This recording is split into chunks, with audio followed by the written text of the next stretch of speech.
kažete da... On je rekao u novinama, ako novine njesu lagane, da je on protiv dinastije jer je i Vojvoda Đujić protiv dinastije.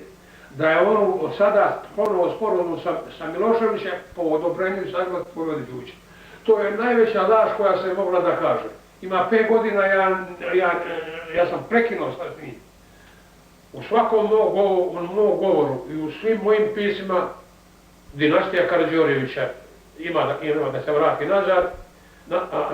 nazad, a u svim mojim govorima svuda ja smatram i on stvarno to jeste najveći grobar srpskog naroda Slobodan Milošević. Dakle, ja sam bio naivan da ga metnem, učinim da bude četnički vojvoda. Ali eto, naivan je još sjeo srpski narod koji glasa za Šešelja. Dok moja naivnost je prošla. Ja ću raskrstiti sa mojom naivnošću. Ja sam molio i molit ću narod da me oprosti tu grešku. Ali kad će narod da digne ruke od tih grobara srpskog naroda Milošević. I onda ima jedna druga stvar.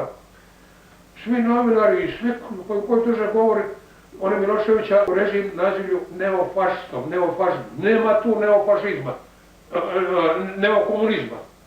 To je pravi komunizam, ništa se nije izmenilo. Državni aparat, predstavnici državnog aparata, ideje, sve je ostalo, samo je ime partije mijenjano da zalažu srpski narod da mu svi pripraštuju.